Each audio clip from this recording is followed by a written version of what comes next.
नमस्कार दोस्तों, English education hub में आपका बहुत बहुत स्वागत है। आज हम प्यार, समय और पोएट्री की ताकत के बारे में एक खूबसूरत सफर पर निकलने वाले हैं और हमारा जरिया होगी एडमंड स्पेंसर की एक अमर सोनेट अमोरेटी 75। जी हाँ, अमोरेटी सोनेट 75। ये महान कवि एडमंड स्पेंसर की एक ऐसी रचना है जो आज भी उतनी ही रेलेवेंट है जितनी सदियों पहले थी।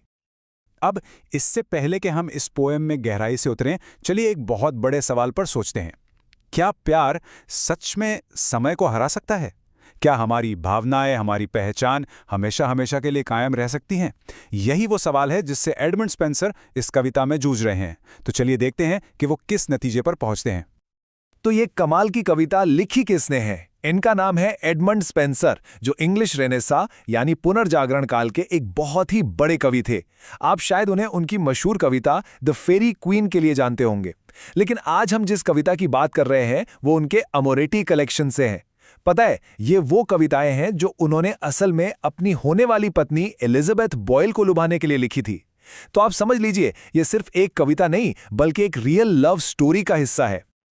तो पोयम की शुरुआत एक बहुत ही दिलकश सीन से होती है। जरा सोचिए, आप एक समुद्र के किनारे पर हैं और हमारा कवि एक ऐसा रोमांटिक काम कर रहा है जो इस पूरी कहानी की नींव रखने वाला है। तो यहाँ क्या हो रहा है?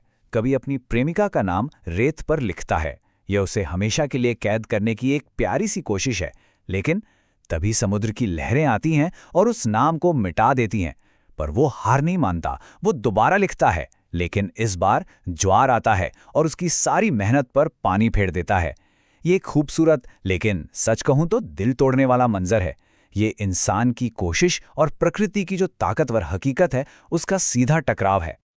और बस यहीं पर कविता का असली सवाल खड़ा हो जाता है। क्या प्यार का एक छोटा सा इतना खूबसूरत पल प्रकृति और समय की इस विशाल शक्ति के आगे टिक भी सकता है, या फिर हमारी सारी कोशिशें इसी तरह मिट जाने के लिए ही बनी हैं? लेकिन रुकिए, ये सब होते हुए कोई और भी देख रहा है, और वो है उसकी प्रेमिका। और वो उस रोमांटिक इशारे से आप कह सकते हैं बिल्कुल भी इम्प्रेस नहीं हुई है। वो एक रियलिटी चेक देने वाली है जो कहानी में एक जबरदस्त मोड़ लाएगी। वो उसे बड़े प्यार से लेकिन एकदम साफ साफ कहती है, तुम ये क्या बेकार की कोशिश कर रहे हो? तुम एक नश्वर चीज को, एक मॉर्टल चीज को अमर बनाना चाहते हो। लेकिन सच तो यह है कि मैं भी एक दिन खत्म हो जाऊंगी और मेरा नाम भी दुनिया से ठीक वैसे ही मिट जाएगा जैसे ये रेत से मिट रहा है। वो उसे एकदम जमीन पर वापस ला रही है। ये याद दिला रही है कि भाई देखो, मौत और समय हम सबके लिए एक हकीकत है।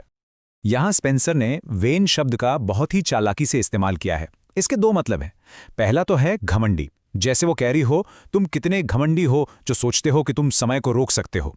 और दूसरा मतलब है व्यर्थ या बेकार, यानी तुम्हारी ये कोशिश पूरी तरह बेकार है।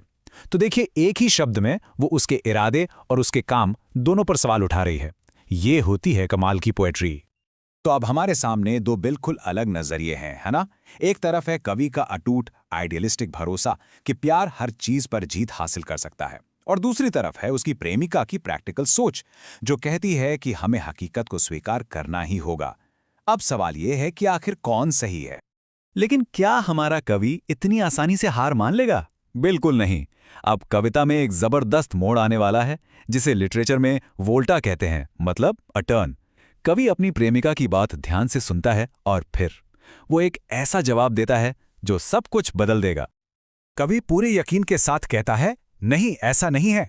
वो कहता है, दुनिया की बाकी चीजों को धूल में मिल जाने दो, लेकिन तुम हमेशा जिंदा रहोगी। कैसे? मेरी कविता के जरिए। मेरी कविता तुम्हारे गुणों को अमर बना देगी और तुम्हारा नाम रेत पर नहीं बल्कि हमेशा के लिए आसमान में लिख देगी। तो समय को हराने का कवि का ये मास्टर प्लान आखिर है क्या? चलिए देखते हैं। स्टेप 1, वो कहता है भूल जाओ उन चीजों को जो खत्म होने के लिए बनी है।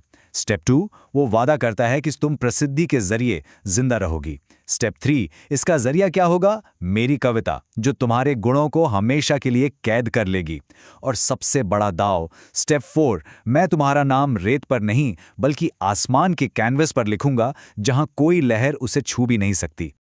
और अब हम कविता के अंत पर पहुंचते हैं, आखिरी दो पंक्तियां जिन्हें राइमिंग कपलेट कहते हैं। ये वो पंक्तियां हैं जहां कवि अपनी सबसे बड़ी और आखिरी बात कहता है जो इस पूरी बहस को हमेशा के लिए खत्म कर देगी। सर, इस बात की गहराई को सोचिए। कवि कह रहा है कि जब मौत पूरी दुनिया को भी जीत लेगी, जब सब कुछ खत्म हो जाएगा, तब भी हमारा प्यार जिंदा रहेगा। और सिर्फ जिंदा नहीं रहेगा, बल्कि आने वाले जीवन में ये फिर से जिएगा, फिर से नया होगा। ये सिर्फ एक वादा नहीं है, ये तो अमरता का एक ऐलान है। तो इस पूरी खूबसूरत बहस और इन वादों के बाद आखिर इस कविता का असली मतलब क्या है? इसका सबसे बड़ा टेक अवे, सबसे बड़ी सीख क्या है? कविता का सबसे बड़ा संदेश यही है कि कला यानी आर्ट समय से ज्यादा ताकतवर है। जो नाम समुद्र की लहरें एक पल में मिटा सकती थीं, उसी नाम को कवि की कलम ने हमेशा के लिए अमर कर दिया। स्पेंसर हमें ये दिखा रहे हैं कि कविता वो जादू है जो प्रकृति और मौत दोनों को हरा सकती है। तो आपको याद है वो इस सवाल जो हमने एकदम शुरू में पूछा था कि क्या प्यार सच में समय को हरा सकता है? एडमंड स्पेंसर के अनुसार इसका जवाब है एक बड़ा सा हाँ। बिल्कुल, लेकिन अकेले प्यार नहीं, बल्कि वो प्यार जिसे कला के माध्यम से, जैसे कि एक कविता में, अमर कर दिया गया हो। कला ही वो जरिया है जो नश्वर चीजों को हमेशा के लिए अमर बना सकती है। उम्मीद है आपको एडमंड स्पेंसर की इस खूबसूरत दुनिया की सैर पसंद आई होगी। अगर आप साहित्य के ऐसे ही और रत्नों को आसान भाषा में समझना चाहते हैं तो हमारे चैनल को सब्सक्राइब करना न भूलें। अगली बार जब आप कोई कविता पढ़ें तो एक पल को सोचिएगा, शायद आप भी किसी चीज को हमेशा के लिए अमर कर रहे हैं। देखने के लिए बहुत बहुत धन्यवाद।